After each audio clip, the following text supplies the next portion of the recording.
नमस्कार दोस्तों, स्वागत है आपका इस YouTube channel Sarvan GS classes में। कैसे हैं आप सब? एकदम बिल्कुल अपने जीवन में मस्त होंगे, खुश होंगे।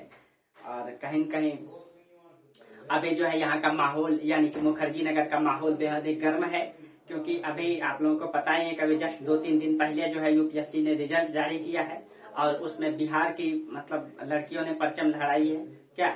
तो कहीं न कहीं जो है कि बिहार का योगदान हमेशा यूपीएससी में आगे ही रहता है और रहेगा भी, ठीक है।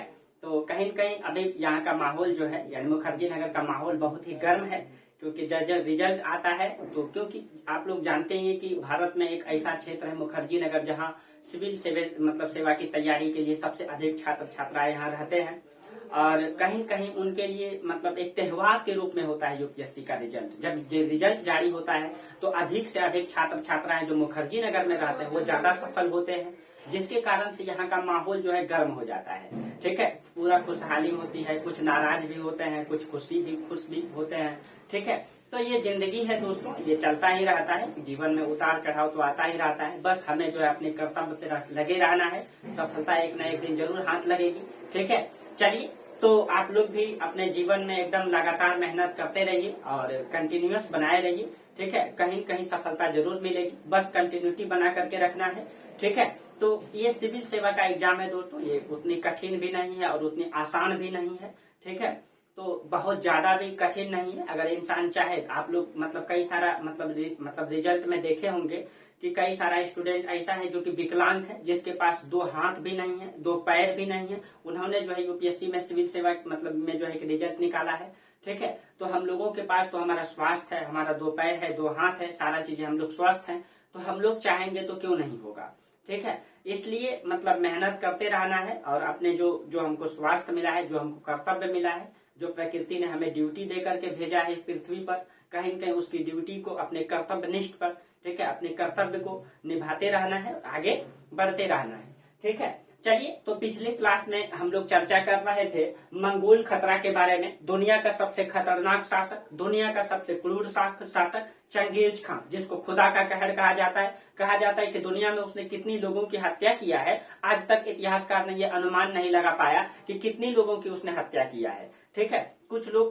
इतिहासकार का मानना है कि उसने लगभग 1 से 2 करोड़ लोगों की हत्या किया है, ठीक है। उस समय पूरी पृथ्वी पर जितनी जनसंख्या था उसका 10% उन्होंने अकेले मतलब कि उनकी हत्या किया था, ठीक है। तो कल हम लोग पिछले क्लास में यानी कि मंगोल खतरा का पृष्ठभूमि तैयार कर लिए थे। आज हम लोग मंगोल के वे शासक के बारे में पढ़ेंगे जिसने भारत पे आक्रमण किया, ठीक है। कल तो हम लोग पूरे की पूरी पृष्ठभूमि तैयार कर लिए थे कि मंगोल कहाँ से आया था, कौन था, कहाँ उसकी उत्पत्ति हुई, कितने क्षेत्रों को उसने जीता, इन सब के बारे में हम लोग चर्चा किए थे। आज हम लोग जो भारत पे आक्रमण करेंगे मंगोल शासक, उसके बारे में चर्चा करेंगे, ठीक है। तो उसके लिए एशिया का मैप बनाना पड़ेगा और आप लोग भी प्रयास कीजिए, और पिछले क्लास में भी हम बनाए थे, ठीक है। तो छोटा सा एशिया का मैप बना ले, फिर हम लोग आगे बढ़ेंगे।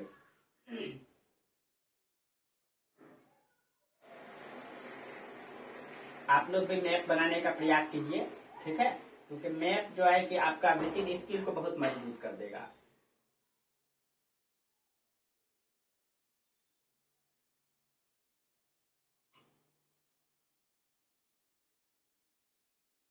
तो जगह बचा नहीं, चलिए, बहुत ज्यादा कठिन नहीं है एशिया का मैप, ठीक है, बहुत ज्यादा तो है नहीं। इधर है आपका श्रीलंका, ये आपका इंडोनेशिया, ठीक है, इधर आपका जापान, होक्काइडो, होन्शु, क्यूशु, शुकोकु, 4 द्वीप मिलकर जापान बनता है, ठीक है। अब हम लोग कल पिछले क्लास में ये चर्चा किए थे कि मंगोल का क्षेत्र ये है, अभी भी मंगोलिया देश है, ये है आपका मंगोलिया, और यहीं का रहने वाला था मंगोल चंगेज खान, ठीक है। चंगेज खान यहाँ पे है आपका बैकाल झील, ठीक है। और यहाँ पे पिछले क्लास में हम लोग चर्चा किए थे कि उज्बेकिस्तान, किर्गिस्तान और उज्बेकिस्तान में यहाँ पे 2 नदी है, आमू दरिया और सिर दरिया, ठीक है। ये आपका आमू दरिया और सिर दरिया, एग्जैक्ट नहीं दोस्तों, यहीं पे पड़ता है एकदम। यहाँ पे है ट्रांस ऑक्सियाना, न ट्रांस ऑक्सियाना, ठीक है। और ये आपका मतलब कि किर्गिस्तान के बगल में पड़ता है, किर्गिस्तान के तुर्कमेनिस्तान के ऊपर में पड़ता है उज्बेकिस्तान, ठीक है, उज्बेकिस्तान, तुर्कमेनिस्तान के ऊपर में यहाँ उज्बेकिस्तान में ये दो नदी है। ठीक है, उसके बाद देखिए, और उसके बाद आपका इधर आपका ईरान में पड़ता है, इधर खुरासन, यहाँ पे था ईरान में खुरासन, ईरान का उत्तर पश्चिम में पड़ता है खुरासन, खुरासन। ठीक है, और उसके बाद इधर आपका इसके नीचे आ जाइएगा तो यहाँ पे थोड़ा सा हम मैप में क्लियर कर दें। ठीक है, इधर आपका ये हो जाएगा आपका पाकिस्तान, उसके बाद आपका अफगानिस्तान, अफगानिस्तान के बाद है, अफगानिस्तान के बाद उज्बेकिस्तान। ठीक है, अफगानिस्तान के बाद तुर्कमेनिस्तान और उज्बेकिस्तान है। ठीक है, ये इधर तुर्कमेनिस्तान, इधर आपका उज्बेकिस्तान। ठीक है, और यहाँ उज्बेकिस्तान में जब आइएगा तो उज्बेकिस्तान में आपका पड़ता है समरकंद और बुखारा, यहाँ पे ये आपका समरकंद, और इधर पड़ता है थोड़ा सा, इधर समरकंद और बुखारा, समरकंद। ठीक है, और बुखारा, बुखारा पड़ता है। ठीक है, और यहाँ ये हो गया आपका उज्बेकिस्तान में,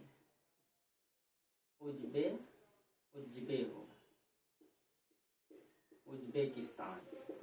ठीक है, उज्बेकिस्तान में पड़ता है समरकंद और बुखारा। अफगानिस्तान में आइएगा, यहाँ पे पड़ता है गजनी, गजनी, यहीं का रहने वाला था मोहम्मद गौरी और मोहम्मद गजनवी।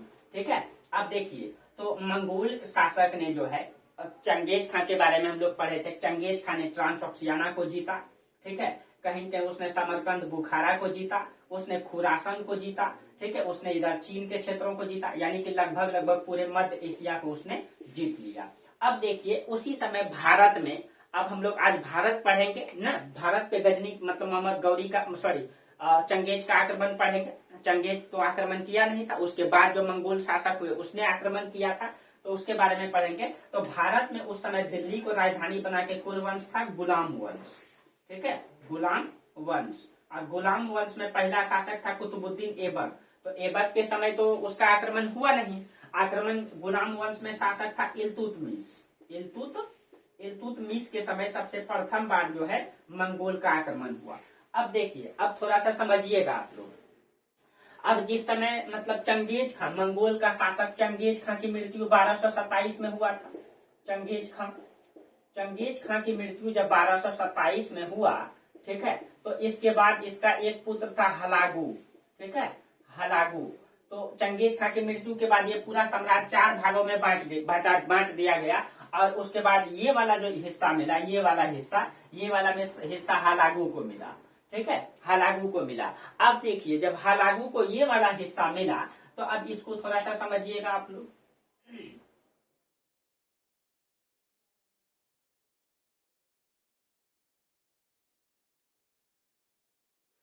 देखिए, अब इधर देखिए, ये आपका पाकिस्तान और ये आपका अफगानिस्तान, और अफगानिस्तान से लेकर के पूरा दिल्ली सल्तनत तक का जो पूरा का पूरा इलाका था, कहीं कहीं गुलाम वंश में प्रत्यक्ष और अप्रत्यक्ष रूप से शामिल था न, क्योंकि मोहम्मद गौरी यहीं से आया था, गजनी से, और इल्तुतमिश यहाँ दिल्ली में शासन कर रहा था। तो कहीं कहीं दिल्ली से लेकर के मतलब पूरा का पूरा मतलब गजनी तक जो है गुलाम वंश के मतलब अधिकार में प्रत्यक्ष और अप्रत्यक्ष रूप से था, और हम लोग गुलाम वंश में इसके बारे में डिटेल से पढ़े हैं। ठीक है, अब देखिए, अब इधर जो है, इधर हो गया आपका मंगोल शासक हलागु। ठीक है, इधर हो गया आपका मंगोल शासक हलागु। अब इसकी सीमा देखिए, गुलाम वंश के शासक से लग रहा है न। अब इसकी सीमा जब गुलाम वंश के शासक से लग रहा है, तो अब वो आक्रमण कहाँ करेगा? अब वो आक्रमण करेगा दिल्ली सल्तनत पर। ठीक है, दिल्ली सल्तनत पर। अब जब दिल्ली सल्तनत पे आक्रमण करेगा, तो भारत के शासक जो है मंगोल के प्रति 3 नीति का अनुसरण किया था, जो हम लोग पिछले क्लास में भी चर्चा किए थे। ठीक है, उसमें से कुछ शासक ऐसे आए जिसने कि अलगाववाद की नीति का अनुसरण किया, अलगाववाद। ठीक है, कुछ शासक ऐसे आए जिसने तुष्टीकरण की नीति अपनाया, तुष्टीकरण। कुछ शासक ऐसे आया जिसने कि विरोध किया, बिल्कुल विरोध किया मंगोल का। ठीक है, तो इन सब के बारे में हम लोग एक एक करके चर्चा आज करेंगे। तो सबसे पहले इल्तुतमिश के समय जो है आक्रमण हुआ था। इल्तुतमिश के समय तो चंगेज खां का ही आक्रमण हुआ था, लेकिन भारत में उसका आक्रमण नहीं हुआ है। ठीक है, यानी कि वर्तमान भारत की धरती पर बोले तो इल्तुतमिश के समय क्या, बहुत बाद में जो है कि दिल्ली में आक्रमण हुआ मंगोलों का। तो इल्तुतमिश के समय जब इस क्षेत्रों में ख्वारिज्म शाह के साम्राज्य में आक्रमण हुआ था, जो ट्रांसऑक्सियाना में पड़ता है, तो उस समय ट्रांस ऑक्सियाना में जब ख्वारिज्म शाह के साम्राज्य में चंगेज खान ने आक्रमण किया था, ठीक है, तो उसका पुत्र जलालुद्दीन मंगबरनी भाग करके हिंदुस्तान आया था। हिंदुस्तान ये सिंध के क्षेत्रों में आया और सिंध के क्षेत्रों में आकर के दिल्ली में उस समय इल्तुतमिश था। इल्तुतमिश के पास दूत को भेजा था चंगेज खान के खिलाफ सहायता मांगने के लिए। तो इल्तुतमिश ने जो है, ठीक है, बिल्कुल सोचा कि अगर हम अभी इसका सपोर्ट कर देते हैं तो चंगेज खान से हम लड़ नहीं पाएंगे और हिंदुस्तान में हमारी सत्ता जमी भी नहीं और उखड़ जाएगी। इसके कारण से इल्तुतमिश ने जो है जलालुद्दीन मंगबरनी का जो दूत था उसकी हत्या कर दिया, ठीक है, और उसकी हत्या करके जो है कहीं के अलगाववाद की नीति अपनाया इल्तुतमिश ने न। तो इल्तुतमिश के बाद यानी कि इसके समय में चंगेज खान का आक्रमण नहीं हुआ। इल्तुतमिश के बाद जो है रजिया सुल्तान शासन में आई और रजिया सुल्तान का जो शासन काल है ये 1236 से 1240 है, जो भारत की प्रथम महिला शासिका है, ठीक है, जो एकदम पुरुष के वेशभूषा में जो है गद्दी पर बैठती थी, एकदम लाल टोपी पहन कर। क्या, चलिए, उसके बाद जो है रजिया सुल्तान गद्दी पर आई, रजिया सुल्तान। अब रजिया सुल्तान के समय क्या हुआ? रजिया सुल्तान, इसका शासन काल 1236 से लेकर के 40 तक है, मात्र 4 साल है। ये भी गुलाम वंश में रही न, ये इल्तुतमिश की पुत्री थी। क्या, इल्तुतमिश की पुत्री थी। अब देखिए, जब ये रजिया सुल्तान गद्दी पर आई, ठीक है, उस समय क्या स्थिति बना? इसके समय में क्या हुआ? इसके समय में चंगेज खां का बेटा आक्रमण करता है, ठीक है, चंगेज खां का बेटा जो है आक्रमण करता है। जब चंगेज खां का बेटा आक्रमण किया तो रजिया सुल्तान ने तुष्टीकरण की नीति अपनाई। तुष्टीकरण की नीति का मतलब हो गया कि जब कोई बाह्य खतरनाक आक्रमण होता है तो उसके प्रति कुछ रियायत बरतना। तो कहीं न कहीं रजिया सुल्तान ने भी उसके प्रति कुछ रियायत बरती थी, उसका विरोध नहीं की थी, न तो उससे अलगाववाद की नीति अपनाई थी। इसने जो है तुष्टीकरण की नीति अपनाई, ठीक है। तो रजिया सुल्तान ने मंगोलों के प्रति कौन सा नीति अपनाई? तुष्टीकरण की नीति। तुष्टीकरण की नीति क्वेश्चन कैसे भी पूछ सकता है, ठीक है। अब देखिए, लेकिन इस समय क्या हो गया कि इस समय, अब देखिए, इस समय हलागू इस क्षेत्रों में है और इस क्षेत्रों में यहाँ ट्रांस ऑक्सियाना ख्वारिज्म शाह है, इधर आपका मतलब खुरासन का शासक है, ये सब शासक है वहां पे, लेकिन उसको जीत लिया है इसने। तो उस समय क्या हो गया कि यहाँ जब चंगेज खां की मृत्यु हुई तो उसके समय इस क्षेत्रों में विद्रोह उत्पन्न हो गया और इधर खुरासन के क्षेत्रों में भी विद्रोह उत्पन्न हो गया। तो उस विद्रोह को दबाने के क्रम में मध्य एशिया में जो है मतलब मंगोल शासक उस अशांति की स्थिति को सुधार करने में लग गया, ठीक है। तो वो उलझ करके रह गया मध्य एशिया में। इसीलिए रजिया सुल्तान के समय जो है रजिया सुल्तान के समय बहुत ज्यादा आक्रमण नहीं होता है, ठीक है। रजिया सुल्तान के समय वो मंगोल का आक्रमण नहीं होता है। लेकिन रजिया सुल्तान के बाद जो है 1240 से 66 के बीच का जो शासन रहा है, जो हिंदुस्तान में कई सारे अयोग्य शासक आए गुलाम वंश में न, गुलाम वंश में कई सारे अयोग्य शासक आए। हम लोग देखे रजिया सुल्तान के मृत्यु के बाद कई सारे, मतलब तो 1240 से लेकर के 66 के बीच, 1240 से 66 इस बीच में जो है मंगोल का आक्रमण जो हुआ, ठीक है, स्थिति बदला। और इस समय जब अयोग्य शासक बैठा मतलब दिल्ली की गद्दी पर, तो उस समय मंगोलों ने जो है, ठीक है, मंगोलों ने भारत की सीमा नहीं कह सकते हैं, ठीक है, तो उसने जो वर्तमान भारत की सीमा नहीं, लेकिन उस समय की भारत कह सकते हैं क्योंकि अफगानिस्तान तक था, ठीक है। तो उस समय कुछ क्षेत्रों में आक्रमण मंगोलों ने किया और अफगानिस्तान के क्षेत्रों में घुस करके कई सारे किला को उसने लूट करके गया, ठीक है, लूट करके गया 1236 से 40 के बीच, ठीक है। अब देखिए, क्यों उस समय ये हो गया था, उस समय क्या हो गया, ये जो आपका ट्रांस ऑक्सियाना है, यहाँ पे पड़ता है ट्रांस ऑक्सियाना, ठीक है, ट्रांस ऑक्सियाना, और ये जो आपका खुरासन है, ये खुरासन, ठीक है। इस क्षेत्रों में मंगोल का विरोध जबरदस्त होने लगा।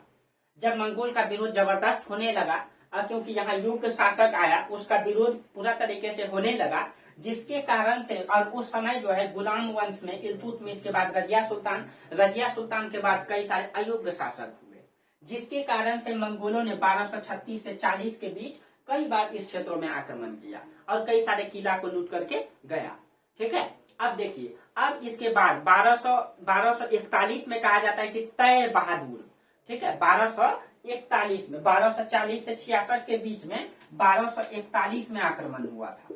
41 में शासक था तैर बहादुर।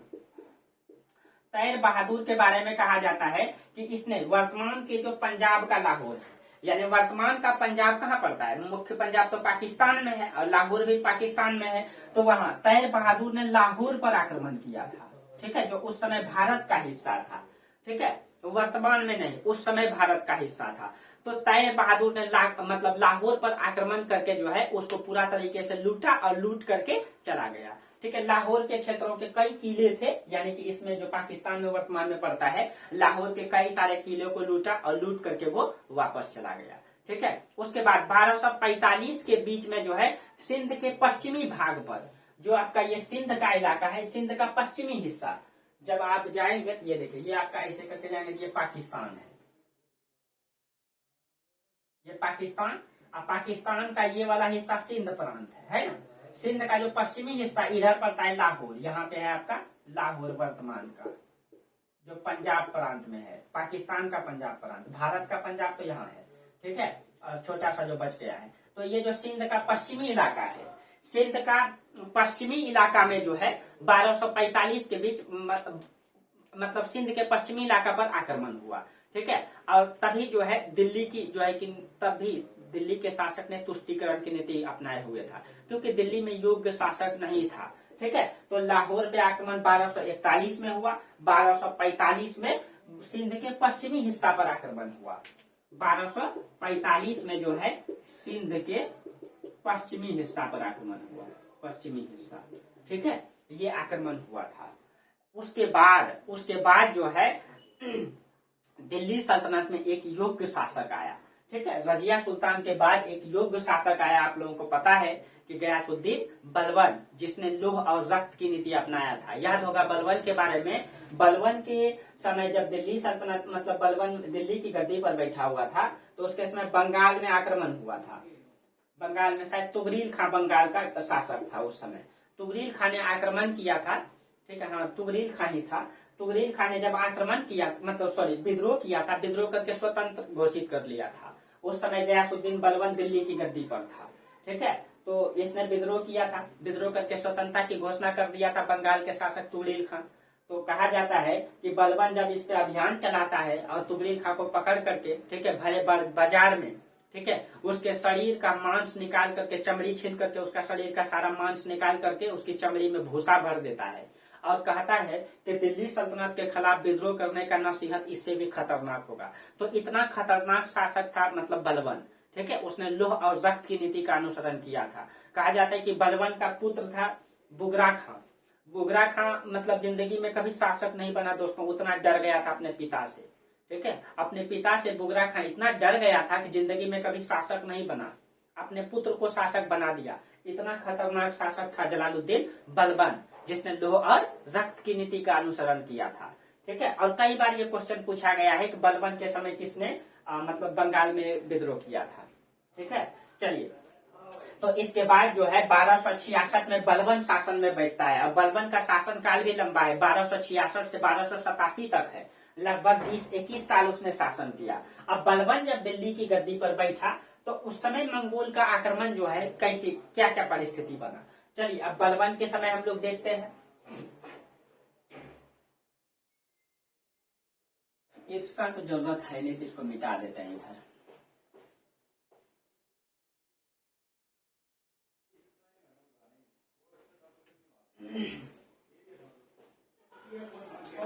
देखिए अब बलबन के समय क्या हुआ, अब देखिए जब बलबन गद्दी पर बैठा, बलबन, ठीक है, इसका शासन काल है 1266 से लेकर के 1287 तक। जब ये गद्दी पर बैठा इसके समय क्या स्थिति हुआ, अब देखिए इसने मंगोलों के खिलाफ बल और कूटनीति का सहारा लिया, यानी कि कहीं न कहीं इसने जो है विरोध की नीति को अपनाया, इसने विरोध किया मंगोल का।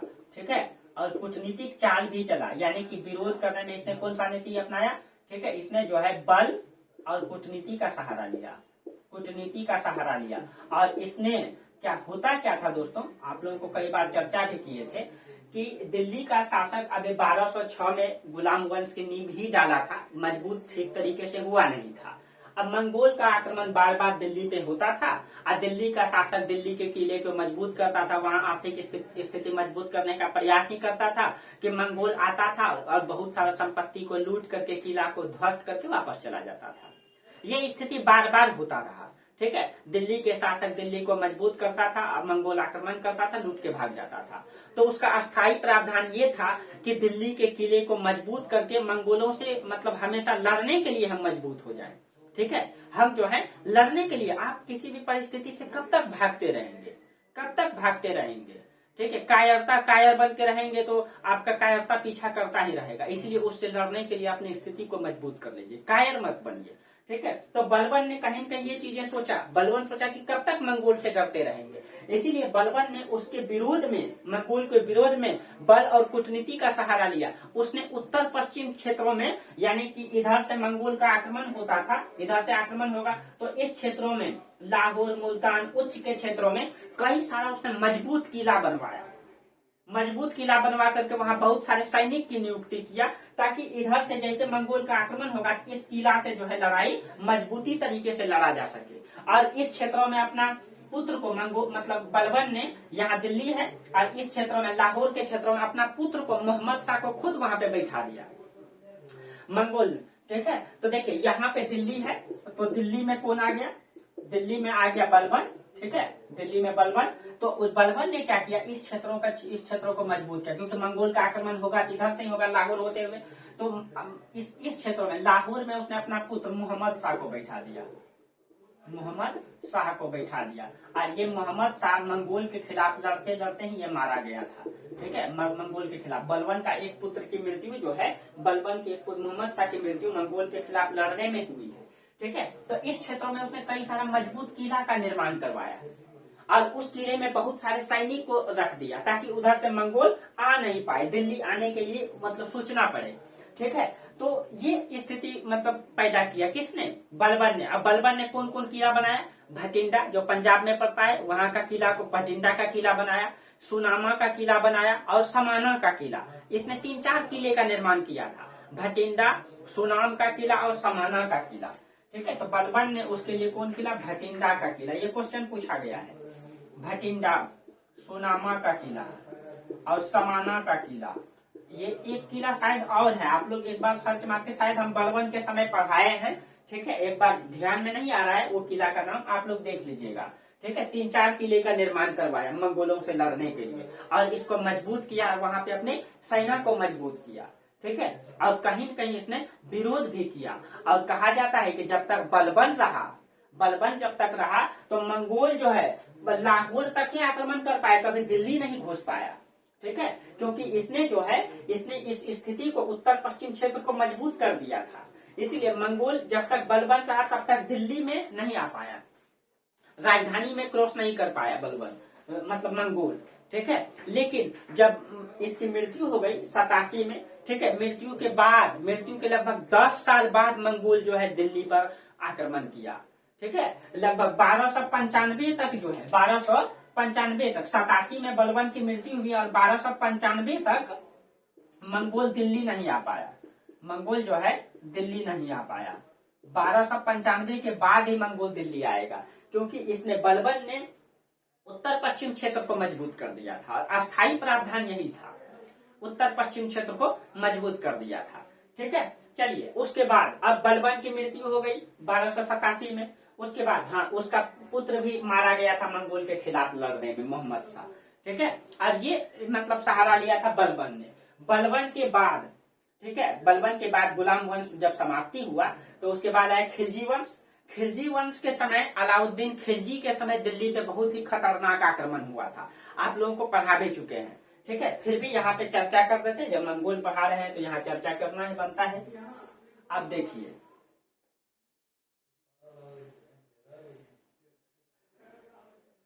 अब दिल्ली सल्तनत में किसकी सत्ता आया, अब दिल्ली सल्तनत में खिलजी वंश की सत्ता आया, खिलजी वंश।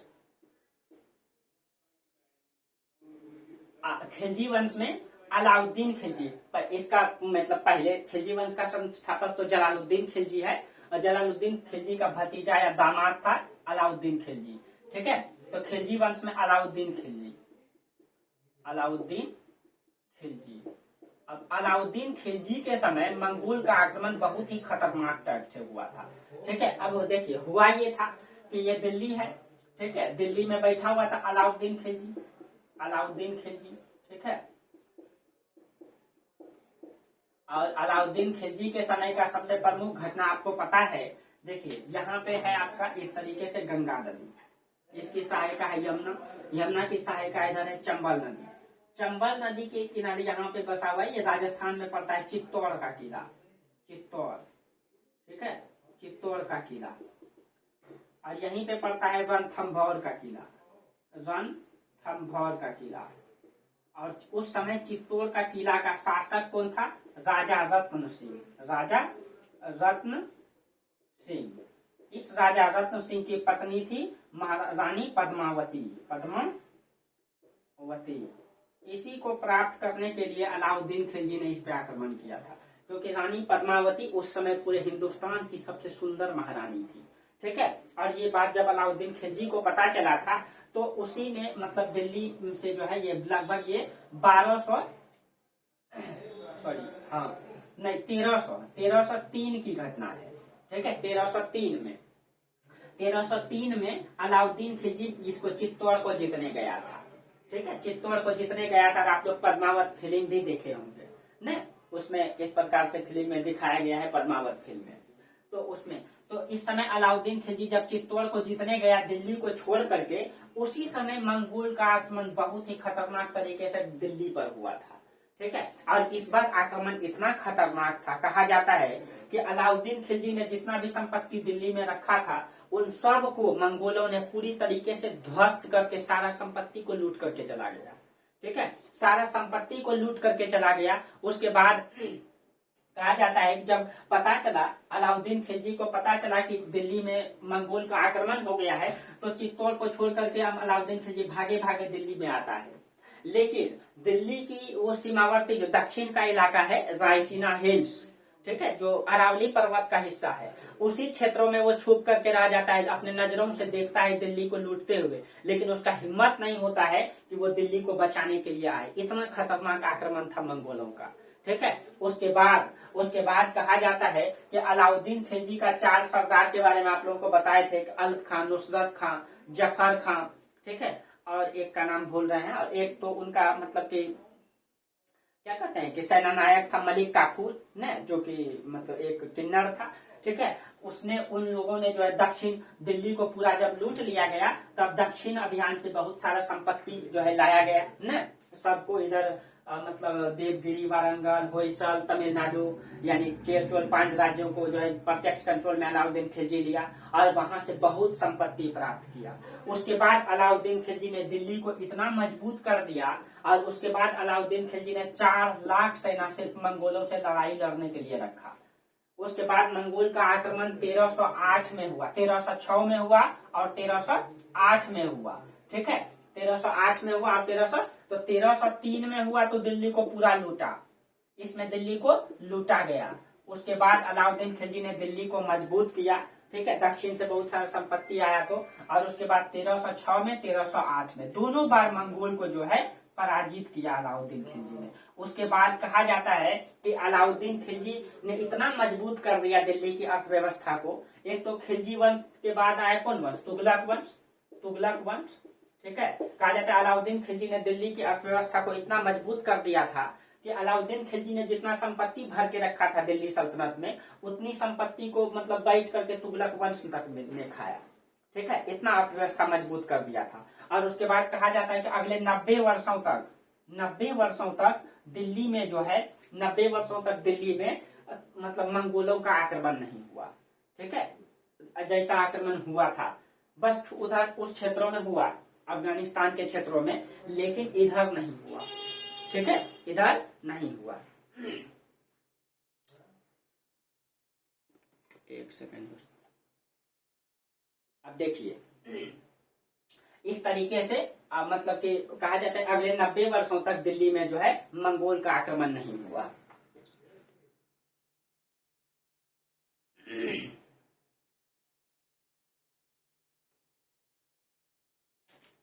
चलिए उसके बाद कहा जाता है एमबीटी के समय, जब तुगलक वंश आया खिलजी वंश के बाद, ठीक है, तो उसके बाद एमबीटी के समय दिल्ली सल्तनत में जो है मंगोल का आक्रमण हुआ।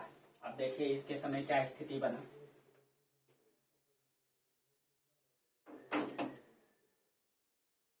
एक सेकंड दोस्तों,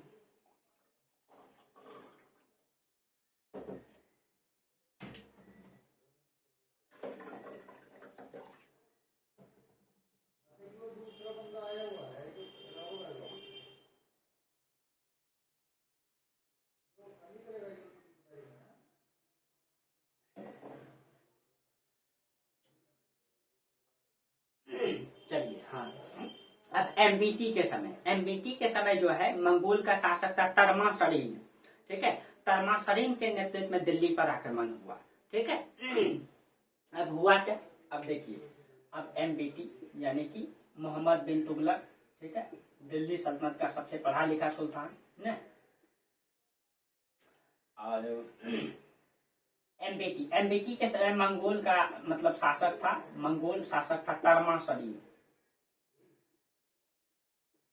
तरमासरीन, ठीक है, मंगोल का शासक तरमासरीन था।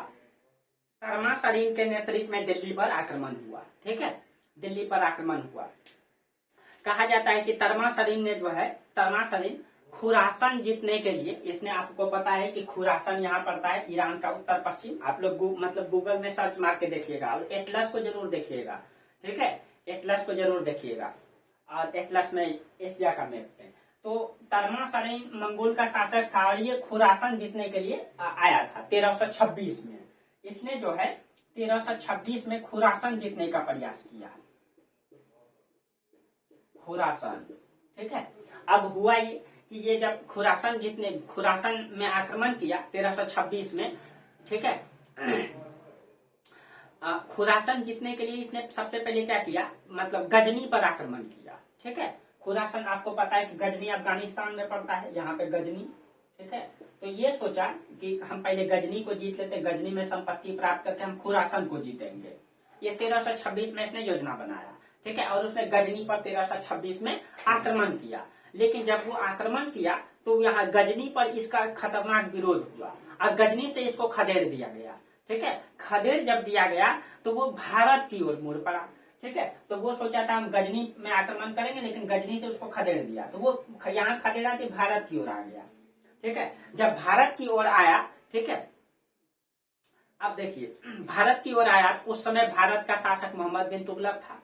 मोहम्मद बिन तुगलक ने क्या किया, मंगोलों का विरोध नहीं किया, उसने मंगोलों से मैत्री संबंध का हाथ बढ़ा लिया, ठीक है, यानी कि दोस्ताना संबंध रख लिया, सहयोग की नीति को अपनाया, ठीक है। और मंगोल अफसर कई सारे, इसने एमबीटी ने क्या किया, एमबीटी ने, ठीक है, उसकी सहयोग की नीति अपनाया, सहयोग से प्लस में मैत्री संबंध बना लिया, ठीक है, मैत्री संबंध बना लिया। और कई सारे मंगोल का कई सारे मतलब कि जो प्रशासनिक अधिकारी थे, कई सारे मंगोलों को उसने अपनी सेना में रख लिया, ठीक है, कई सारे मंगोलों को अपनी सेना में रखा, प्लस में कई सारे अधिकारी को अपने दरबार में उच्च पद भी दिया, ठीक है। तो याद रखिएगा एमबीटी ने अपनी सेना में जो है मंगोल को रखा था, ये क्वेश्चन भी पूछा जाता है। बहुत सारे योद्धाओं को जो है सुल्तान ने अपने यहाँ नौकरी मतलब में रख लिया, सेना में बहाल कर दिया, कई सारे को प्रशासनिक अधिकारी भी बनाया, ठीक है। और कहीं कहीं मंगोल का जो मतलब सैनिक था वो लड़ाकू प्रवृत्ति का था, इसलिए मंगोल की सेना को इसने अपने में रखा था, ठीक है। अब देखिए, अब मंगोल पर जो है, अब भारत पर जो है मंगोल का एकाएक घातक आक्रमण इसके बाद कब हुआ, 1398 में। और 1398 में लास्ट आक्रमण था लगभग तैमूर लंग का आक्रमण जो हुआ था, ठीक है। तो इसके बाद तो एमबीटी ने सहयोग की नीति और मैत्री संबंध अपनाया, ठीक है। उसके बाद जो है खतरनाक आक्रमण हुआ मंगोलों का, ठीक है। और उस समय तैमूर लंग का आक्रमण हुआ था, तैमूर लंग ट्रांसऑक्सियाना का रहने वाला था। अब इसके बाद आक्रमण हुआ 1398 में, और ये लगभग लास्ट आक्रमण है। 1398 में आक्रमण हुआ किसका, तो तैमूर लंग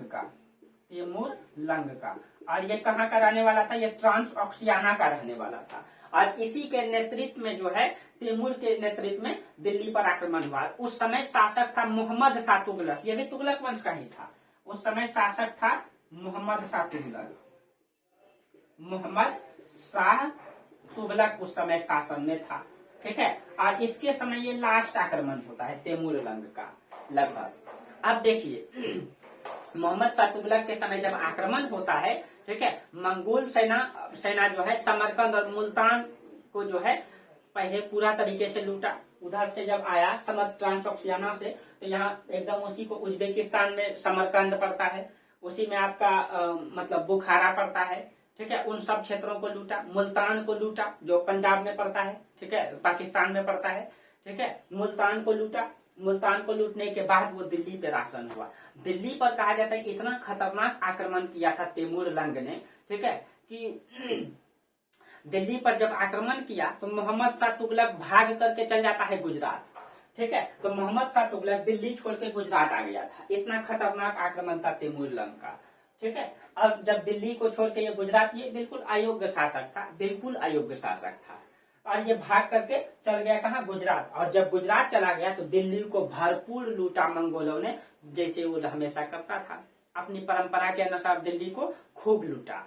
और दिल्ली को लूटने के बाद तो कुछ इतिहासकार इसमें टिप्पणी भी करते हैं, जैसे आशीर्वादी लाल श्रीवास्तव, इनका कहना है कि दिल्ली पर जब मंगोलों ने इस बार तैमूर लंग ने जब आक्रमण किया था तो सिर्फ और सिर्फ हिंदू के घरों को लूटा था, सिर्फ और सिर्फ हिंदू के घरों को उसने जलाया था, हिंदुओं की सिर्फ हत्या किया था, ठीक है।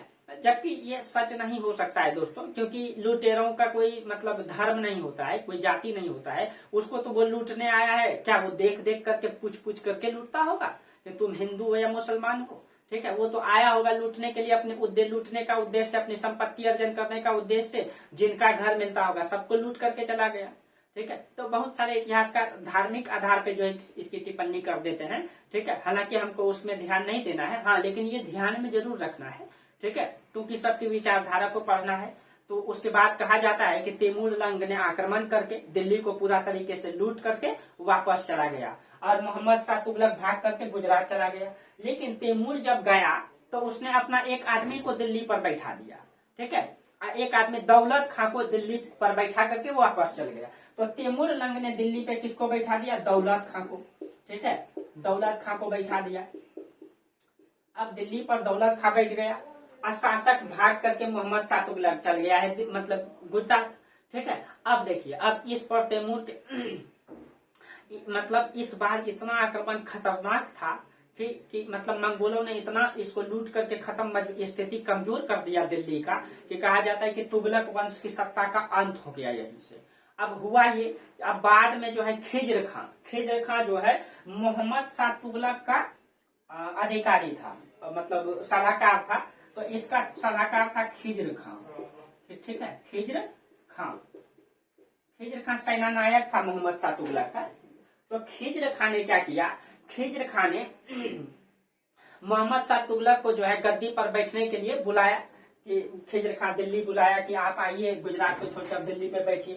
तो खिज्र खां की सहयोग से, ठीक है, दिल्ली पर बैठा मोहम्मद शाह तुगलक आकर के। लेकिन दौलत खां भी शासक बने रहा, लेकिन दिल्ली पे मोहम्मद शाह तुगलक ही वास्तविक रूप से सत्ता में रहा, ठीक है, सत्ता में रहा।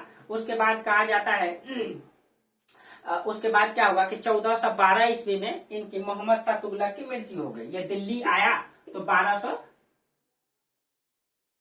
1412, क्योंकि अभी तो आ चुका है 1400 ना, 1412 में इसकी क्या हो गई? मृत्यु हो गई, ठीक है। मोहम्मद शाह तुगलक का 1412 में मृत्यु हो गई। अब जब उनकी मृत्यु हो गई तो उनकी मृत्यु के बाद लगभग 1.5 वर्षों तक, यानी 1.5 साल तक जो है दिल्ली में अराजकता की स्थिति रहा कि शासक कौन बनेगा। एक तरफ दौलत खां शासक बनने के लिए आसन्न हो रहा था, एक तरफ जो है खिज्र खां मतलब कि शासक बनना चाहता था। इस स्थिति में जो है मंगोल का कई सारा प्रशासनिक अधिकारी भी दिल्ली पर था, और इस परिस्थिति में दिल्ली में खूब जो है अराजकता की स्थिति रहा, आपस में खूब लड़ाई लड़ा गया, ठीक है। अब जब खूब आपस में लड़ाई लड़ा गया तो अब इस परिस्थिति में क्या हुआ? खिज्र खां ने दिल्ली की तरह जो है दिल्ली पर कब्जा कर लिया, और 1414 ईस्वी में इसने एक नए वंश की नींव डाली, सैयद वंश की, ठीक है। तो खिज्र खां ने 1414 में मतलब ये तो अलग अलग था, ये राजवंश का था नहीं। तो खिज्र खां गद्दी पर बैठ करके इसने एक नए वंश की नींव डाला, सैयद वंश, ठीक है। तो तुगलक वंश के बाद कौन आया? सैयद वंश। अब जो है सैयद वंश को हम लोग पढ़ेंगे आगे, ठीक है, तो इस प्रकार से मतलब कि मंगोलों का आक्रमण खत्म हो गया। कहा जाता है कि जब सैयद वंश आया तो तैमूर के आक्रमण का सबसे खतरनाक परिणाम क्या निकला? सबसे खतरनाक परिणाम ये निकला कि दिल्ली सल्तनत पूरा तरीके से उसकी आर्थिक स्थिति कमजोर हो गई। और इस आर्थिक स्थिति कमजोर होने के कारण क्या हो गया कि जब दिल्ली की आर्थिक स्थिति कमजोर हो गई तो उतना बड़ा क्षेत्र, जितना बड़ा क्षेत्र में दिल्ली सल्तनत का कब्जा था, वो सब कब्जा धीरे धीरे समाप्त हो गया। एमबीटी ने लगभग पूरे भारत को जीता था, दक्षिण को भी उसने जीता, उत्तर को भी जीता, जिस प्रकार अलाउद्दीन खिलजी ने जीता था। लेकिन जब ये आर्थिक स्थिति कमजोर हो गया, तैमूर लूट करके जब चला गया तो यहाँ के शासक के पास उतनी अर्थव्यवस्था मजबूत रही नहीं, जिसके कारण से पूरा का पूरा दक्षिण में विद्रोह हो गया, पूरा का पूरा पूरब क्षेत्रों में विद्रोह हो गया। और सब के सब जो है जितने भी प्रांतपति थे यानी गवर्नर थे, सब ने अपनी स्वतंत्रता की घोषणा कर दिया और दिल्ली सल्तनत छोटा सा क्षेत्रों में सिमट करके रह गया। ठीक है, छोटा सा क्षेत्रों में सिमट करके रह गया, दिल्ली से लेकर के उत्तर पश्चिम क्षेत्र मुल्तान तक। ये मतलब तैमूर का आक्रमण का सबसे खतरनाक यानी घातक परिणाम निकला कि जो है दिल्ली सल्तनत की स्थिति कमजोर हो गई और सारे क्षेत्र जो है स्वतंत्रता की घोषणा कर दिया। ठीक है, और उसके बाद जैसे अब जब सब स्वतंत्रता की घोषणा कर दिया, ठीक है, अब उसमें ख्वाजा जहां ने जौनपुर आपको उत्तर प्रदेश में पड़ता है, वहां पे ख्वाजा जहां ने स्वतंत्रता की घोषणा कर दिया।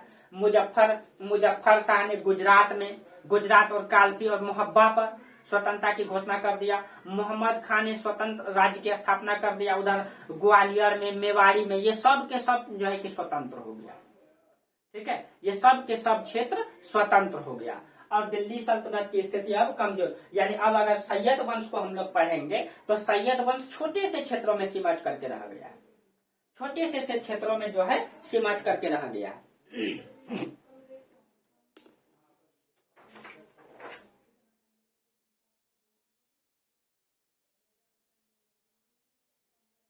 अब देखिए, अब उसके बाद अब हुआ ये, थोड़ा सा यहाँ चर्चा कर दें। तो तैमूर के आक्रमण के बाद स्थिति क्या हुआ? जब तैमूर का आक्रमण हुआ, ठीक है, तैमूर लंग का जब आक्रमण हुआ तो इसने पूरा दिल्ली को लूटा। दिल्ली की स्थिति जब बहुत कमजोर हो गई, ठीक है, तो दिल्ली की स्थिति कमजोर हो गई। तुगलक वंश समाप्ति के बाद कौन आया? सैयद वंश का शासक कौन बना? खिज्र खां के समय में छोटा सा क्षेत्र इसके क्षेत्रों में रहा, एकदम छोटा सा क्षेत्र। ठीक है, कहा जाता है कि खिज्र खां ने यहाँ तक कि सुल्तान की उपाधि ग्रहण नहीं कर पाया था, यहाँ तक कि ये कभी गद्दी पर नहीं बैठा। ये कहा जाता है कि गद्दी के नीचे जो कालीन बिछा हुआ रहता उसमें बैठता था खिज्र खां। ठीक है, तो चलिए खिज्र खां यानी सैयद वंश को, यानी कि अब हम लोग का जो है मंगोल का आक्रमण समाप्त हो गया। अगली क्लास में हम लोग मतलब पहले हम लोग तुगलक वंश को पढ़ चुके हैं, तो अब हम लोग पढ़ेंगे सैयद वंश को। और सैयद वंश के बाद लोधी वंश, और लोधी वंश में आप लोगों को पता है कि मुगल शासक बाबर का आक्रमण होता है और बाबर को हम लोग पूरा डिटेल से पढ़ेंगे। उसका 4-5 वंशज को हम पढ़ाएंगे। ठीक है, बाबर के जो पिता थे उमर शेख मिर्जा, उसका पिता यानी बाबर का लकड़दादा तक से पढ़ाएंगे। ठीक है, उसका पूरा स्थिति को हम क्लियर करके रख देंगे। ठीक है, तो चलिए हम लोग का मंगोल खत्म हो गया, इसका बेसिक चीजों से लेकर के हम लोग पूरा आक्रमण को पढ़ लिए। आप लोगों को अगर इसमें कहीं दिक्कत होता है समझने में तो आप लोग कमेंट कीजिए। ठीक है, और पूरा स्वतंत्र है आप लोग कमेंट करने के लिए। और इसका पीडीएफ आप लोगों को जो है टेलीग्राम ग्रुप में मिल जाता है और जो व्हाट्सएप ग्रुप में जुड़े हुए हैं उनको भी मिल जाता है। ठीक है, तो चलिए जहां दिक्कत हो, अब यहाँ इससे ज्यादा तो कहीं भी यूपीएससी तक में क्वेश्चन आपसे इससे ज्यादा नहीं रहेगा। ठीक है, इसीलिए आप लोग इसका नोट्स बना लीजिए, ये जिंदगी भर के लिए। और कुछ बुक्स को पढ़ लीजिए, जैसे मंगोल का आक्रमण है उसका एक बुक को पढ़ लीजिए, प्लस में जो है कि एनसीईआरटी को थोड़ा सा पढ़ लीजिए, प्लस मेरा नोट्स बना लीजिए। इससे ज्यादा कहीं पढ़ने की जरूरत नहीं है। ठीक है, बस आप लोग कॉन्सेप्ट तरीके से पढ़ाई कीजिए, कैसी क्या स्थिति हुआ पूरा पढ़ के इसका नोट्स बना लीजिए, कहीं जाने की जरूरत नहीं पड़ेगा।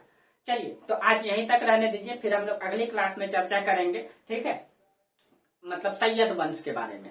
तो आप लोगों को अगर वीडियो समझ में आता है दोस्तों तो लाइक कीजिए, सब्सक्राइब कीजिए, इसको जो है कि चैनल को आगे बढ़ाइए ताकि हम आपका और अधिक से अधिक मतलब बेहतर मदद कर पाए। ठीक है, चलिए तो आज यहीं तक रहने दीजिए, तब तक के लिए आप लोगों को बहुत बहुत धन्यवाद। Thank you.